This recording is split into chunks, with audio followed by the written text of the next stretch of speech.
Today we're going to talk about ERL Commercial Marine and all the equipment that we build for tank barges. We got into business in 1990 after the OPA Act, which is the Oil Pollution Act of 1990. At this act, they decided that barges needed to be loaded closed, which means all the hatches closed, and they needed to be double skin barges. So at that time, the Coast Guard mandated several laws and regulations that the barges had to have 2 layers of protection on the outside and overfill protection. With the industry asking us to come up with products to solve these problems, our engineers went to work to create several different products so that you could do closed loading and overfill protection. The first product that we ever built at ERL was the sight glass. This is the SGM1 sight glass. This lets the tankerman look into the tank without breathing the vapors. So main thing about loading a barge is you want to know the level of the product in the tank. Now that we're doing closed loading, the tank is sealed up. I can't see in there unless I have a way to, I can't look through steel, so I need an access port to look into the tank without letting vapors out. And that's exactly what this sight glass does. The sight glass has 2 wipers on it so that it can actually clean 98% of the glass area. We have Teflon wipers. As you look down into the glass, you can see we have a gauge tree in there. The gauge tree is every 6 inches, it is indicated so that you'll know how much product is in the tank. We build these gauge trees in innage and an outage. Some people want to know how much product is in the tank. Some people want to know how much product is out of the tank. You'll also notice in there we have a top-off paddle. That is what the tankerman will actually load the barge to. He'll know that I'd go to the top-off paddle and shut everything down. Second on this trailer, we have a temperature gauge. This gauge actually lets you know the temperature of the product that's in the tank. We supply products for hot oil vessels that are carrying heated products in the riverways. Most of those products need to be kept around 300 degrees, and this is a way that you can monitor that so that you know. And this is just a stainless steel cover to protect the gauge out in the industry. This is called an MMC ball valve. You want to get accurate readings on how much product is in the tank. So when a tankerman goes on the deck of the vessel and he wants to know exactly how much product's in the tank, I don't have a test unit with me, but basically you screw your unit onto the top of this. Now it's all sealed up with a seal. I open the ball valve, lower my gauge down into the tank, and I can take a sample, I can take a temperature reading, I can tell how much water is in the tank, and I didn't have any release of product to the atmosphere, any vapors. So I'll crank it back up, close the valve back off, remove it from the valve, put the cap back on, close gauging. No vapors were released to the atmosphere. That's part of closed loading, closed gauging. We move on down here to, this is called a rising stick alarm. This is another part of gauging. This will actually let the tankerman know when he's getting close to a loaded situation 100 feet away. He can be at one end of the barge and actually realize that the product is getting close to the top of the tank by the stick raising. The Coast Guard says we only have to gauge the top 1 meter of the tank, so we typically make these sticks about 5 feet long that go down into the tank. As the product is coming up, the product will actually raise this float up the stick. This float is coupled to a magnet that's on this stick. No vapors are being released because of the pipe is sealed up. And you can actually tell, now that when the tankerman sees he's getting yellow indication, he's probably going to get up and start slowing his transfer down. When he gets to red, he's going to stop. He's going to be looking into the sight glass to make sure he's where he wants to be on his levels. But this just gives him a rough feel of where the barge is at. It's called a rising stick gauge. Another regulation that came out of OPA 90 was overfill protection. When you're loading a barge, now that it's closed loaded, we have regulation that says you can't load it more than 98% full. So when we're loading the barge, we let you know when you're 95 to 97% full, and then when you get 98% full, we shut the load off. This is called a high level alarm, so it's also mounted down into the tank. These floats would be down below the deck right here. We just done this for a display, but the floats would be down into the tank. As both these floats are coming up, the first alarm that we're going to hit is called a high level. That means the tank is 95% full. So as it comes up and we hit high level, now the tankerman knows he needs to start slowing down or stop. He's at his capacity. He hit high level. He went on up till he hit overfill. The solid tone is overfill. At that, the dock will stop the loading, and if you go up to hit overfill, that can be considered a technical spill. This panel is called an APM2-E. It lets you know when you had an occurrence on the tank, on the vessel. So the first thing I'm going to do is turn it on. I have a voltmeter to tell me how much volts I have, that my system is charged. And it's hooked to the alarm. You do not have to have this on your vessel. A lot of barges do not have this on the vessel. They just have a shore connection right here. When the barge comes into the dock, the first thing the tankerman is going to do is hook up his ground wire and then plug his dock in. So now the dock is reading this hubble, which is also hooked to this alarm, so that when I hit this, I'm actually setting the dock off, so the dock man knows to turn the system off, that he's actually at an overfill situation. This unit can also be tested before loading. It has to be tested prior to every load or transfer. The way you do that is pull up on this test handle. You see the floats going up. That's how you test this unit. Most vessels have to have a sign that says warning dangerous cargo. It's another regulation that the Coast Guard requires. And you need to tell them what product you're hauling in the tank. And then you have to have MSDS on the product. So if you get this product on, you can come over to this box and you can read what you need to do to wash it off. If you have a spill, the phone numbers to call, all this will be right here on this box. Some vessels can haul over 40 different products. So when you're changing from one product to another, you'd have different cargo names in this box. Pull out a different cargo name. And you can change the product name that easy. Same way with the MSDS. You got 41 different names of products in here that you could pull from. You also, if you're hauling anything that has benzene in it, you always have to have a benzene sign on the vessel so that anybody that comes onto the vessel will know you're carrying benzene. This sign can be laid down, so if you're ever in transit and you're not carrying anything at all and the barge is clean, this sign will lay down to let everybody know the barge is clean. So when the tankerman's on the deck of the barge, he has to operate valves that are in the bottom of the barge. The valves that are in the bottom of the barge are actually letting the product in and the product out. So this is called remote valve operation. It has a stuffing box, a reach rod, and a valve indicator. So you can actually see if the valve is closed or if it's open. And this is the hand wheel to operate it. This one's actually double-sided. This one is for a deck stand. This stand right here actually supports the weight of the reach rod so that the weight is not sitting on top of the valve. So now that you're doing closed loading, the tank is sealed up like a water balloon. If you over-pressurize the vessel, it's going to rupture just like a water balloon would if you put too much pressure in it. So we have to let the pressure off the tank as we're loading it. As the product goes in, we got to let the air out that's in the tank. The way we do that is with the pressure vacuum valve. So the way that works is the pressure builds in the tank. The valve is going to be set at, say, 3 pounds if it's a 3-pound vessel. Once we reach 3 pounds of pressure in the tank, the PV valve will open up on the pressure side. The pressure will come through the PV valve through this cone. This cone is built like a bullet. You have a Venturi effect.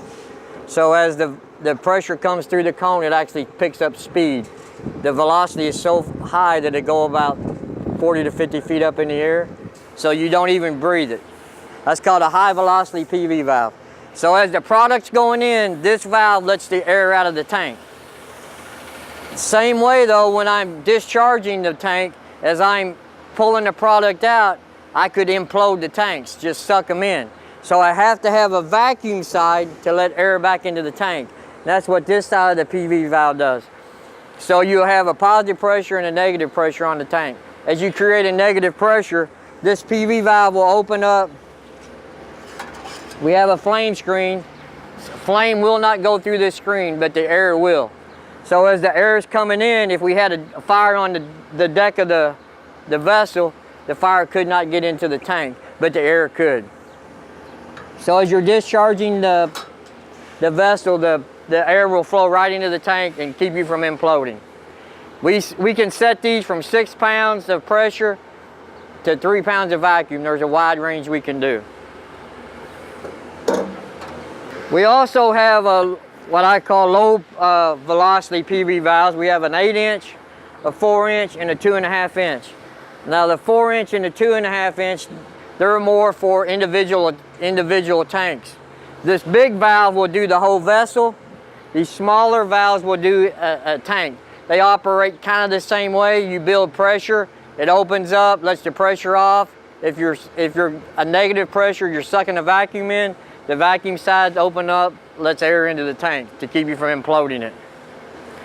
The 8-inch valve has a lot more volume, and it will actually do the complete vessel also. That's why it's mounted on the header line. This is called a vent stack. This is mounted on the end of the header line on the end of the barge. Typically it's 10 feet tall, and it can be laid down horizontal with the vessel. It also, you can open it up, and since it's 10 feet up in the air, it's letting the vapors out so that the men on the deck aren't breathing them.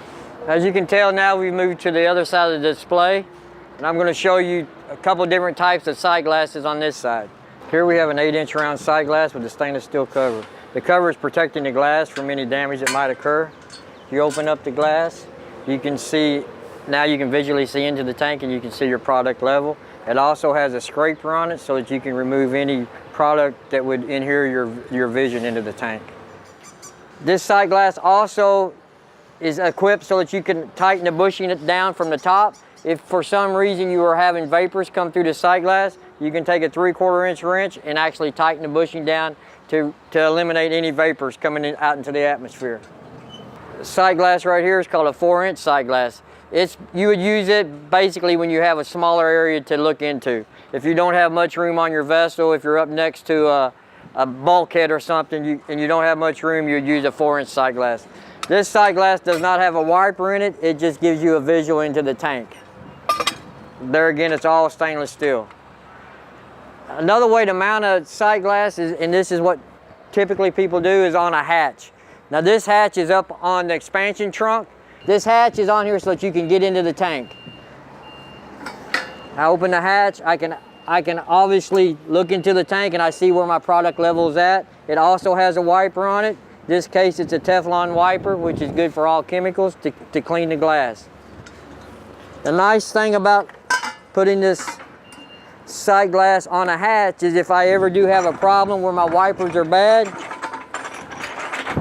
and the vessel has been gas freed, which means I can open it up to the atmosphere, I can actually open the hatch and work on the bottom of the glass. I can clean the wiper or change the wiper, clean the glass, whatever I need to do right on that hatch. We spoke about venting on the other side of the display. On this side you can actually see the data tag. Every single valve that we build has a data tag, and that's mandated by the Coast Guard. We have to test everything before it leaves our facility. Then when it comes back to be rebuilt, we have to put a new tag on it. So when you look at this tag, you can tell the patent date or the patent number on it. You can see the date it was manufactured. You can tell the pressure setting and the vacuum setting. All that has to be on the valve, as well as the serial number. The serial number is on the tag and is also stamped into the vessel. So if you ever had a problem with this valve, you could call ERL and we could tell you who built it, the day we built it, everything there is to know about it. Down below this valve, you will see 2 gauges. Gauging is very important on a vessel. The tankerman needs to know how much pressure is on the tank. This gauge right here shows you vacuum and pressure. So if you had 3 pounds of pressure on the vessel, this gauge would tell you. If you were pulling a negative pressure, this gauge would also tell you that. The second gauge is 0 to 200 PSI. So when you're doing a discharge, you want to know how much pressure your pump is producing. That's why you would use this gauge right here. This Equate valve here has been cut away so that you can see how it operates. This is a 4-inch Equate and it would typically be mounted on one tank just like it is here. It doesn't have enough volume to release enough pressure in the whole vessel, but it can do one tank at a time. So if I'm building pressure in the tank, you're going to see the seat come up and let the vapors out of the vessel. When I'm doing a discharge, I'm trying to pull air in. You can see that the vacuum side actually goes down, lets air into the tank so that you don't implode it.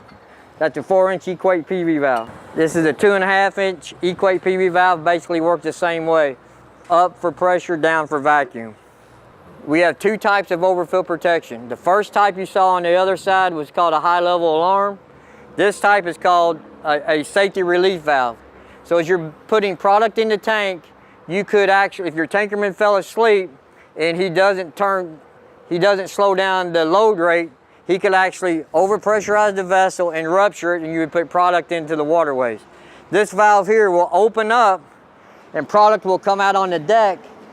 That keeps you from rupturing the tank. Yes, you're gonna have a spill, but at least you didn't rupture the tank. This is called a safety relief valve. This is one of the first things we've ever built. This is the Model 3 version. It will also keep it from overpressurizing. So if your PV valve was stuck and you were starting to build too much pressure, not just product in the tank, this would open up and let the vapors out also. Safety relief valve. We'll move down here now to a pump head. Normally a pump is going to have a gear head on it that's driven by the engine. We had to leave the gear head off, but this is what is actually mounted on the deck of a barge, and the pump itself is down below the deck. As you can see in this unit, you can see the OBA, which is outer bearing assembly, and the mechanical seal. ERL manufactures both of them. We also manufacture the couplings inside. This unit right here is set up for overfill protection in the pump head also. So if your mechanical seal fails and you start getting product into the pump head, we have a little float with an alarm. And when product builds up in the pump head itself, it will set off an alarm over there to let the tankerman know he's having an occurrence inside the pump. He's gonna stop the transfer at that point, change his mechanical seal. This is a scupper plug that's mounted in the spill rail on the vessel. The vessel has to have a spill rail around it in case you actually had product coming out of the hatch or a side glass before it ran over the edge of the barge into the water. You want to contain it. We do that with a spill rail and a scupper plug.